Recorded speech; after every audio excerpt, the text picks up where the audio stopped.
Okay, so in our last deep dive, we really got into libertarianism, remember? That philosophy focused heavily on liberty, sometimes, feeling like rights without maybe a clear moral endpoint. Yeah, it was a fascinating look at individual autonomy pushed pretty far. It really was. And today, well, we're shifting gears quite dramatically, we're diving into a very different political vision, what people often call woke leftism. And you'll see, I think, pretty quickly how stark the contrast is. It often stands in direct opposition to a lot of what we talked about before, and certainly to what many consider the founding principles of American thought. That's a really key point to make up front, because this isn't just like a minor policy disagreement. You hear different names for it, right? Yeah. Identity liberalism, neo-Marxism, sometimes social justice ideology.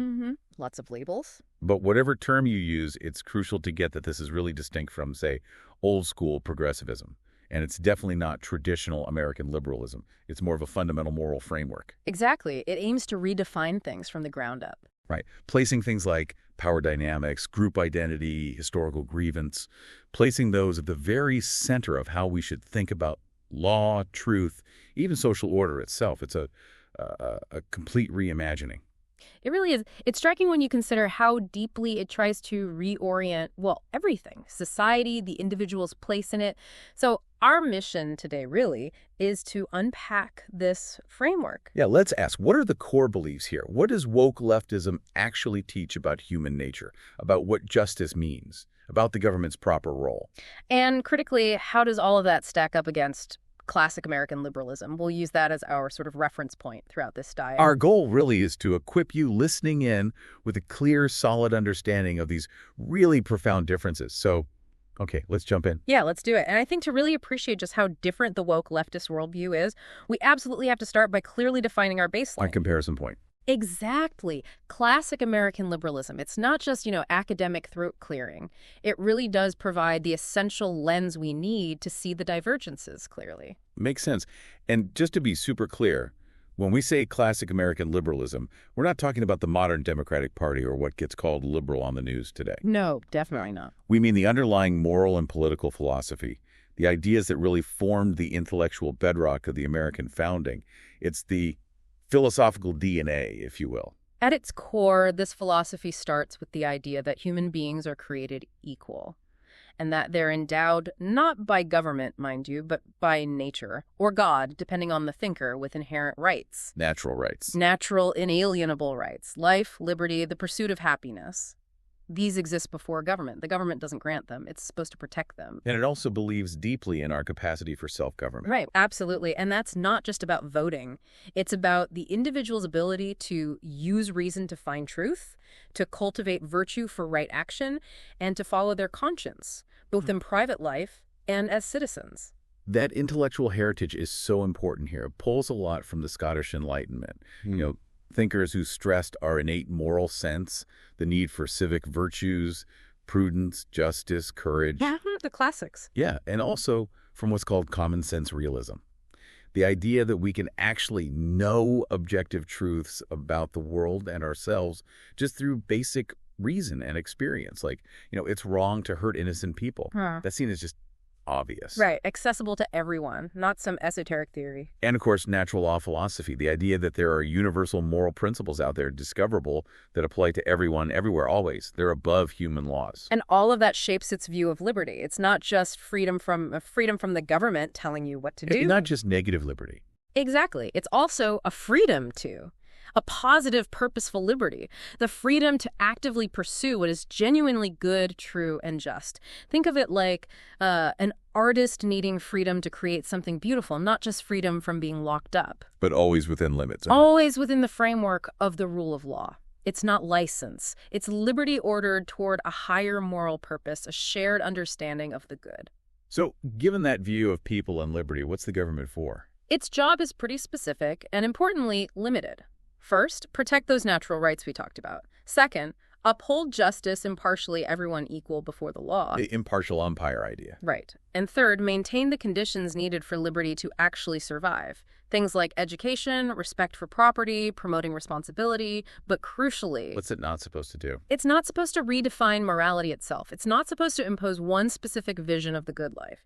Its job is to secure the space, the framework, for individuals to pursue the good for themselves within those shared moral boundaries. Okay, so that's classic American liberalism laid out.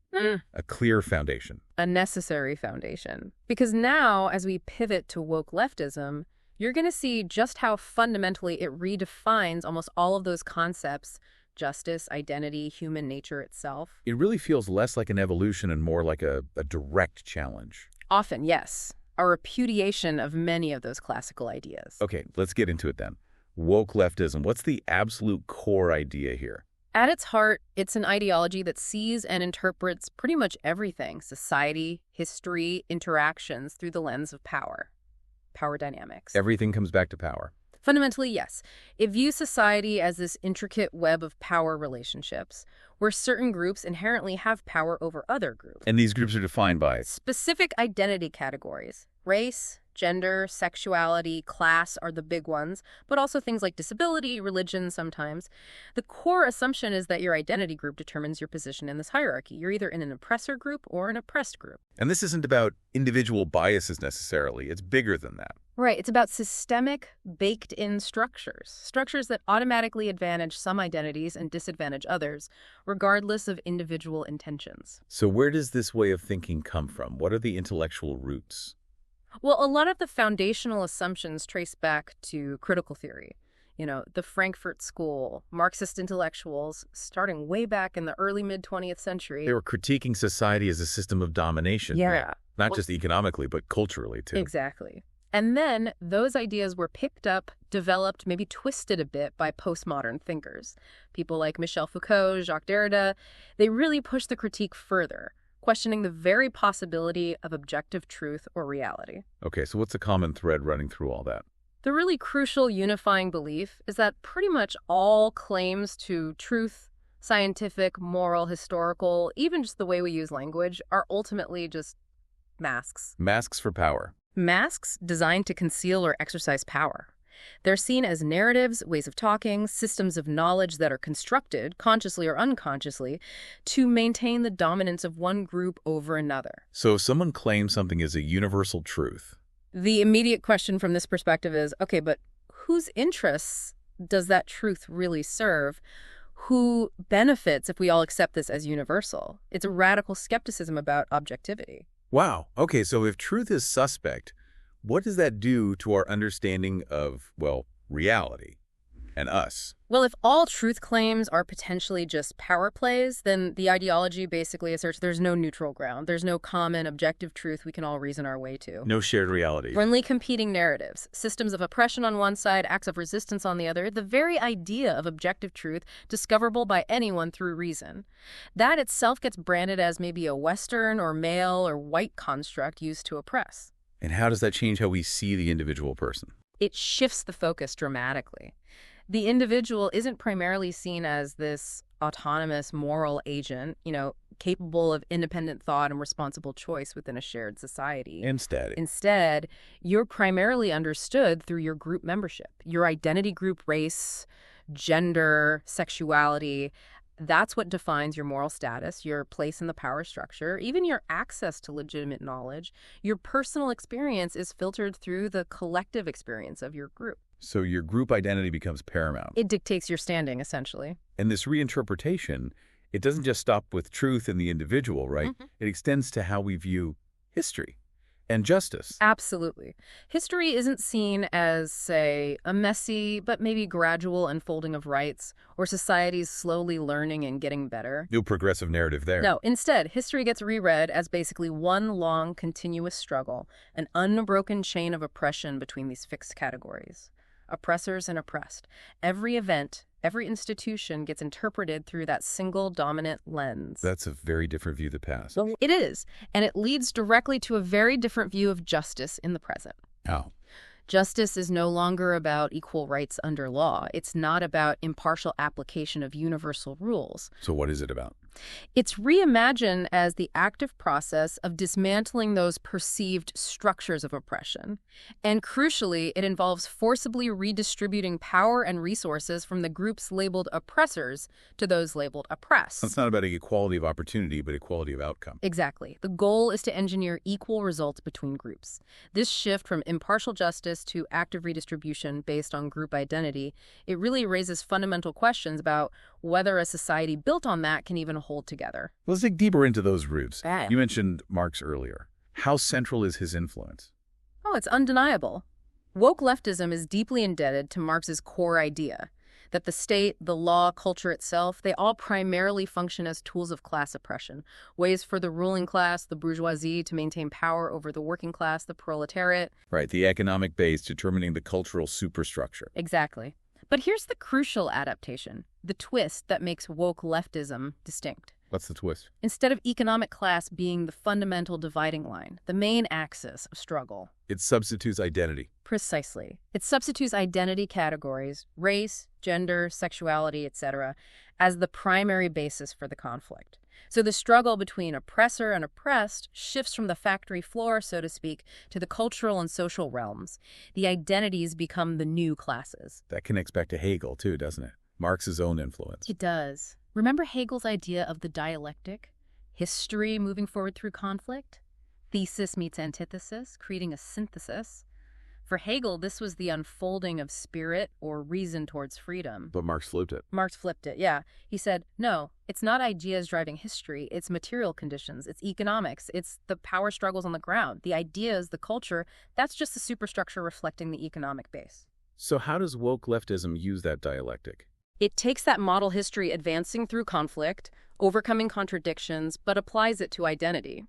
The narrative becomes one of systemic oppression based on identity, and liberation comes through raising awareness of that identity, challenging norms, deconstructing language, institutions. So the conflict itself is seen as necessary for progress. Yes, the struggle, the confrontation, the constant critique and disruption of the perceived dominant narrative that's seen as the engine driving society towards this liberated state where identity-based power imbalances are finally corrected. It's inherently conflict-driven, not consensus-driven. Okay, let's bring in another name, Gramsci. Oh. Antonio Gramsci. What's his contribution here? Gramsci offers the concept of cultural hegemony. This is incredibly important for understanding woke leftism's focus. Hegemony, meaning dominance. Right, but cultural dominance. Exactly. Gramsci argued that power isn't just maintained through force or economic control. It's often maintained much more effectively and subtly by controlling the culture.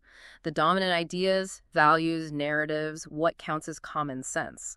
So controlling things like schools, media, entertainment. Yes. Education, media, language itself, even religion. If you can control how people understand the world, what they think is normal or possible, you don't need soldiers on every corner. You achieve consent through cultural saturation. That explains the intense focus on cultural institutions we see today, then. Absolutely. If power resides in the classroom, in Hollywood, in the newsroom, in how we talk about things, then changing the culture becomes the primary revolutionary act. You have to capture the means of cultural production, so to speak. Shift the common sense. And then there's Marcuse. Herbert Marcuse and his idea of liberating tolerance. That sounds counterintuitive. It is, compared to the classical idea of tolerance. Live and let live, free exchange of ideas even if you disagree. So what's Marcuse's version? Marcuse argued for what he called liberating tolerance, which actually means being intolerant towards views considered dominant or oppressive, what he called repressive tolerance. And conversely, being tolerant, even promoting voices from the margins, those deemed oppressed. So intolerance in the name of tolerance. Essentially, yes. He argued it might even be necessary to actively suppress traditional values or speech deemed oppressive in order to achieve true liberation for marginalized groups. It's a strategic intolerance aimed at a specific outcome. That seems to provide a justification for things like deplatforming or canceling speakers whose views are considered harmful. It provides the intellectual framework for it, yes. It argues that certain ideas are inherently damaging, part of the oppressive structure, and therefore don't deserve the protection of traditional free speech principles. Tolerance becomes a tool, not a universal principle. Okay, so we have Marx, Hegel, Gramsci, Marcuse. But woke leftism isn't just one thing, right? It draws from different movements. Definitely. It's more like a confluence, a river fed by several streams. You have radical feminism, for instance. Thinkers like Catherine McKinnon, Andrea Dworkin, their focus is on patriarchy as a system of male domination embedded in law, culture, everywhere. Seeing male supremacy as the core structure. Right. Then there's post-colonialism. People like Frantz Fanon, Edward Said. They analyze how the legacies of colonialism continue to shape global power, culture, and identity long after the empires formally ended. How Western narratives often marginalize or erase other perspectives. And critical race theory, CRT, that's a big one. Huge. Scholars like Kimberlé Crenshaw, Derek Bell. CRT focuses specifically on identifying and challenging systemic racism, not just individual prejudice, but racism baked into legal systems, institutions, even supposedly neutral policies, arguing it perpetuates inequality. Then there's queer theory. Influenced by Foucault again, and Judith Butler. Queer theory challenges fixed categories of gender and sexuality. It argues these aren't biological destinies, but social constructs, fluid, performed. It critiques how traditional norms restrict people. It emphasizes identity as performance. Very much so. And flowing through many of these is intersectionality. That term comes up a lot, coined by Kimberlé Crenshaw. That's right. Intersectionality is the idea that different aspects of your identity, race, gender, class, sexuality don't exist in isolation. They overlap, they intersect, creating unique experiences of discrimination or privilege. So a Black woman's experience isn't just Black experience plus woman's experience. Exactly. It's a unique intersection with its own specific challenges or dynamics. It highlights the complexity of how power operates across multiple identity lines. So all these different strands, feminism, post-colonialism, CRT, queer theory, what binds them together within this broader woke framework?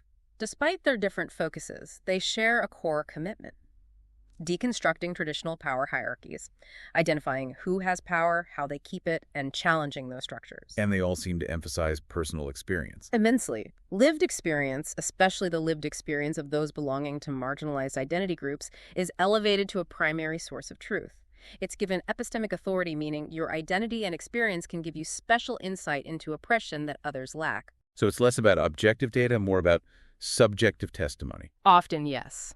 The personal narrative of oppression becomes a powerful tool for understanding social reality and demanding change. Okay, so if you pull all those threads together, Marx, Gramsci, CRT, intersectionality, the focus on power, identity, lived experience, what's the resulting picture?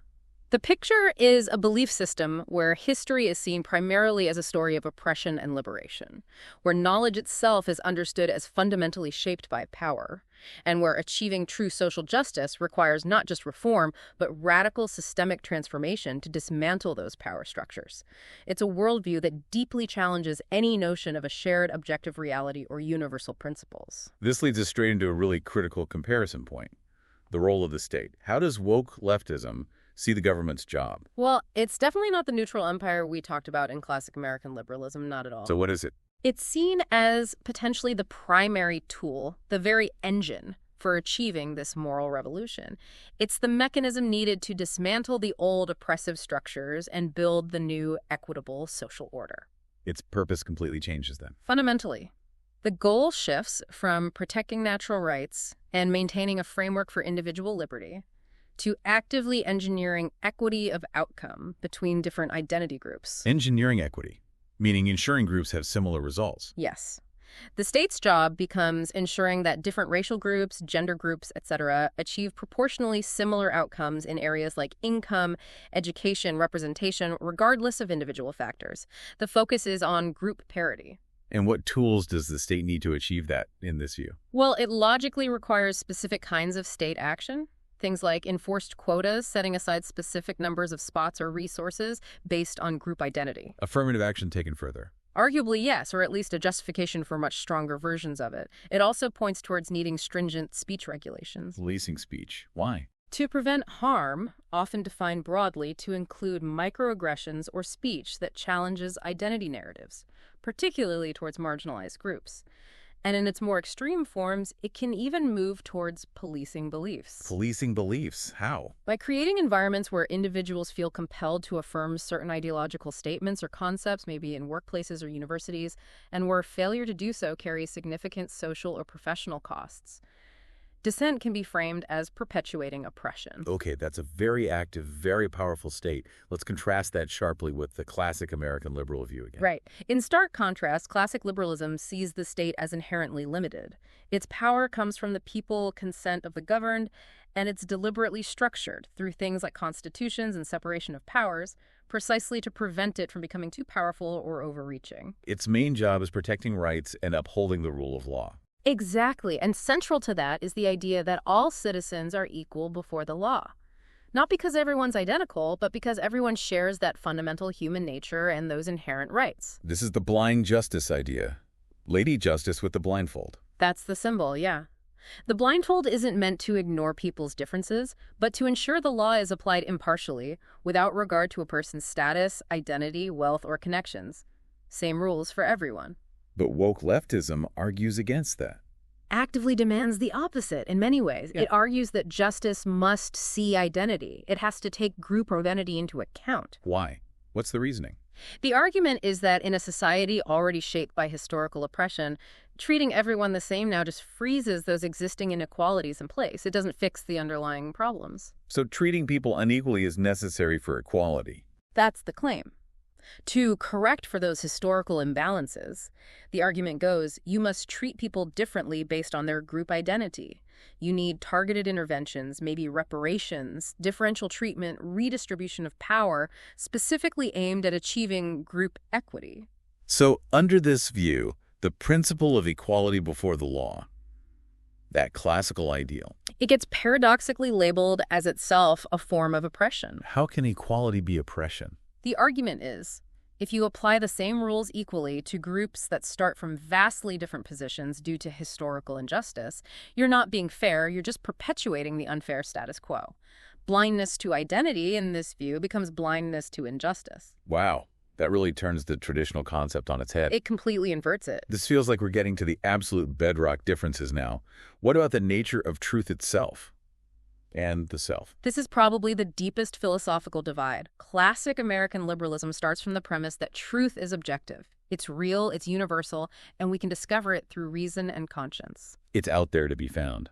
Right, and it assumes there's a moral law, again, either natural or divinely given, that's higher than human laws or opinions. It dictates right and wrong. And our value comes from that objective moral reality. Each person has an inherent, inviolable dignity simply by virtue of being human, grounded in that larger truth. It's not something we construct or earn, it's intrinsic. Okay, now contrast that with the woke leftist view, influenced by postmodernism. It starts by fundamentally challenging that very idea of universal objective truth. Views it skeptically, often as a tool of power. Because knowledge is socially constructed. That's the key phrase. All knowledge, all understanding is seen as shaped by our social context, our language, and crucially, by power dynamics. There's no escaping our perspective. There's no objective view from nowhere. Which means truth is relative. It leads directly to that conclusion, yes. Truth isn't singular or universal. It varies depending on your group, your culture, your lived experience. There isn't one big truth, but many small truths. And no single perspective can claim to be the correct one. Exactly, because every viewpoint is seen as inherently tied to a specific identity and its position within the power structure. Claiming universality is seen as an act of imposing your group's truth on others. How does this affect the idea of personal identity? If truth is constructed, then identity is too. It's not seen as something fixed or inherent, something you're born with and discover. Fluid, performative. Those are the terms often used, yes.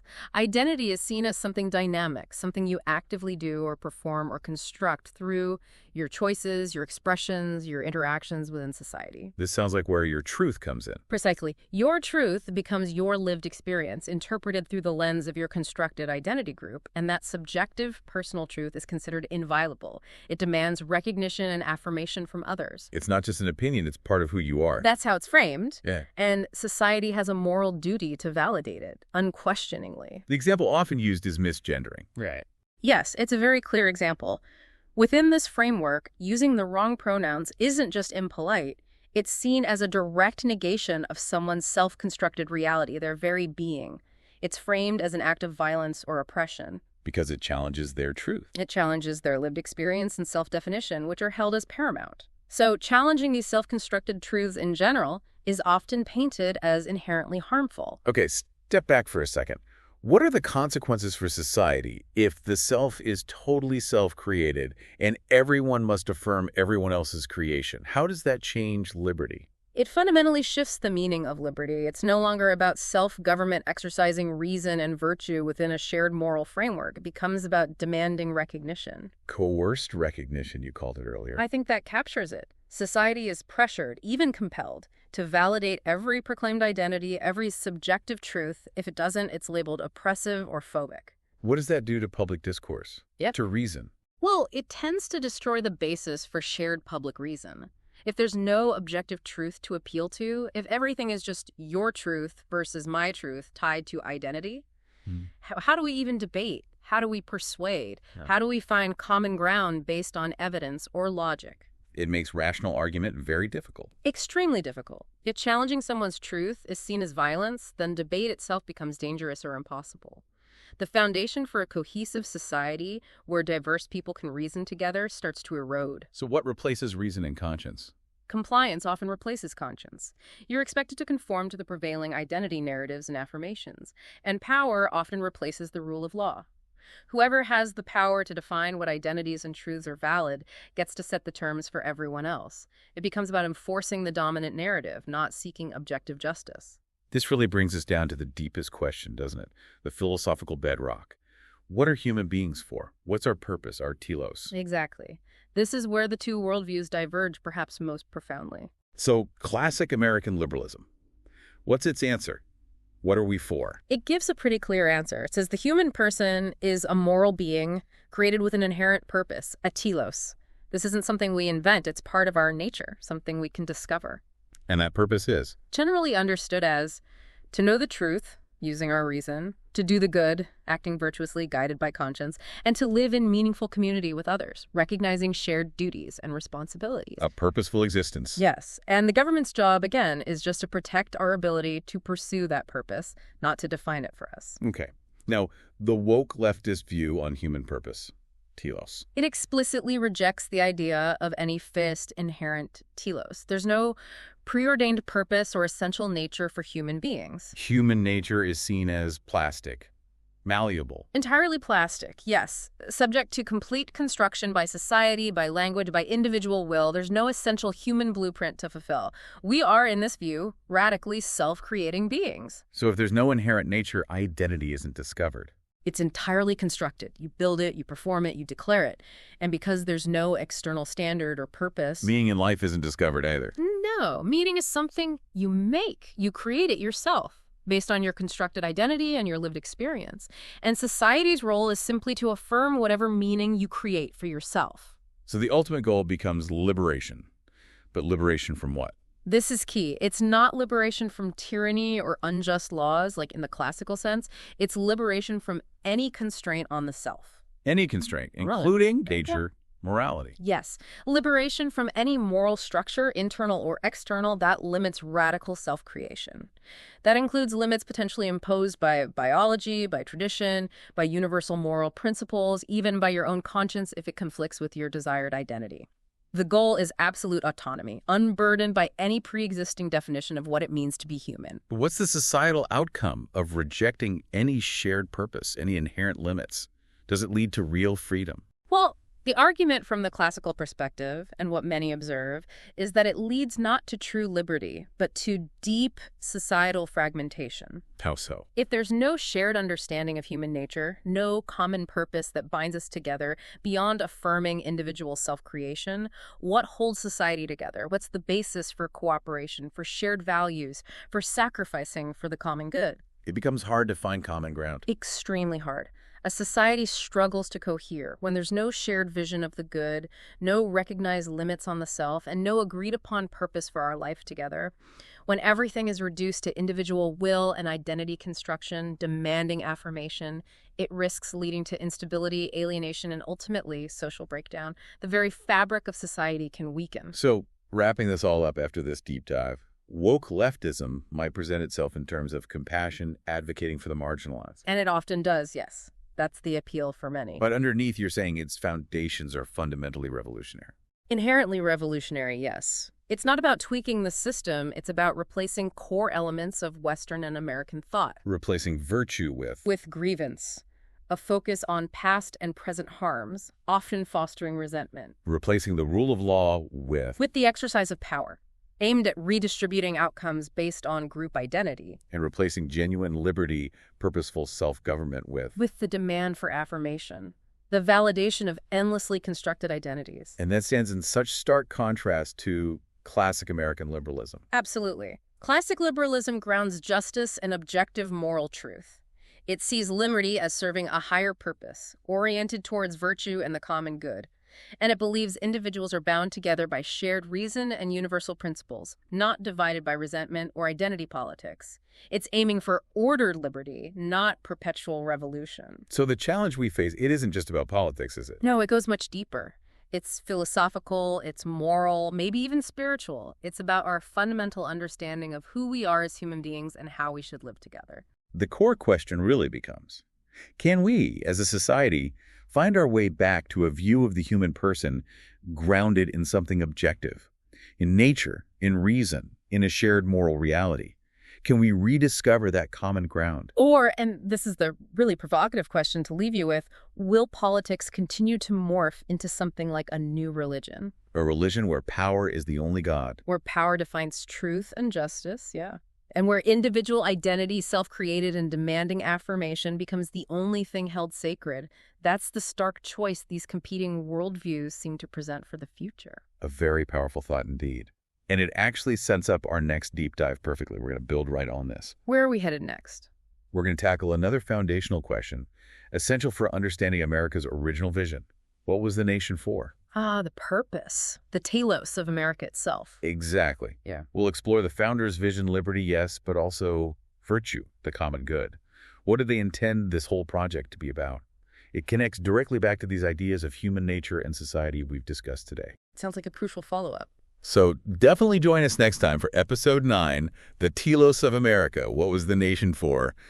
And in the meantime, we really hope you'll keep thinking critically about these big ideas, keep exploring them for yourself. They truly shape the world we live in.